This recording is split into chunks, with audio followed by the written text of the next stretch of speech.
நமது வாழ்க்கை மிகவும் குறுகியது. நம் மரணம் நிகழும் நேரத்தை நம்மில் எவராலும் கட்டுப்படுத்த முடியாது. ஆனால் நிலையான மறுவாழ்வை அடைவதற்காக நாம் இப்பொழுது வாழ்ந்து கொண்டிருக்கிறோம். நாம் அகிலத்தில் உள்ள ஒவ்வொரு கோளையும் சென்று ஆக்கிரமிக்க கூடும். ஆனால் இங்கேயே நிகழும் நம் மரணத்தை நம்மால் கட்டுப்படுத்த முடியாது. தவக்காலத்தின் இந்த 5ஆம் ஞாயிற்கான நற்செய்தி பகுதியில் லாசரின் உயிர்ப்பை பற்றிய விவரங்களை நாம் காண்கிறோம்.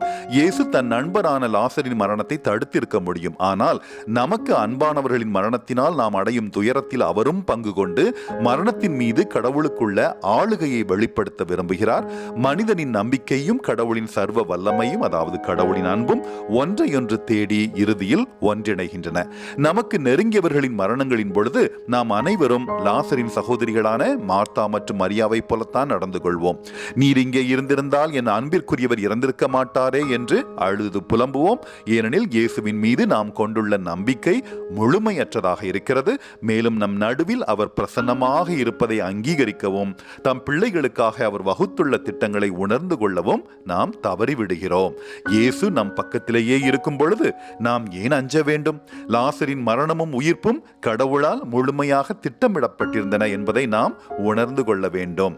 அவர் லாசருவை நோக்கி கூறுவதை உணர்ந்து கொள்வோம். லாசரே வெளியே வா என்று கல்லறையில் இருந்த லாசரை நோக்கி கூறுகிறார். பின்னர் அவர்களை நோக்கி கட்டுகளை அவிழ்த்து லாசருவை போக விடுங்கள் என்கிறார். லாசரின் உயிர்த்தெழுதல் நிகழ்வு இயேசுவின் சிலுவை மரணத்திற்கும் அவர் மரணத்தின் மீது பெற்ற வெற்றிக்கும் முன்னதாகவே நிகழ்ந்தது என்பது கவனிக்கத்தக்கது. நமது இதயத்தில் இருக்கும் கல்லை நாம் அகற்றிவிட வேண்டும். மரணம் குடிகொண்டிருக்கும் இடங்களிலெல்லாம் இறைவனுடைய வார்த்தை மீண்டும் உயிரை மீட்டெடுக்கட்டும். இன்றும் இயேசு நம்மிடம் இதையே கூறுகிறார். உங்கள் இதயங்களில் இருக்கும் கல்லை அகற்றுங்கள், உங்கள் பாவக்கட்டு அனைத்தையும் அவிழ்த்து விடுங்கள். அறியாமை, பெருமை, கோபம், மனக்கலக்கம், உடல் இச்சைகள், காமம், செல்வம் மற்றும் அதிகாரத்தின் மீதான பேராசை, அவதூறு, வீண் பேச்சு, பொறாமை, பாரபட்சம், வெறுப்பு மற்றும் கட்டுக்கடங்காத சீற்றம் ஆகியவற்றை சார்ந்த இறப்பிலிருந்து, அதாவது உறக்கத்திலிருந்து விழுத்தெழுங்கள். நாம் நம்மை நாமே நம்பிக்கையின்மையின் கல்லறைகளுக்குள் புதைத்து கொள்ளக்கூடாது. நாம் அவருக்காகவே வாழ்கிறோம்.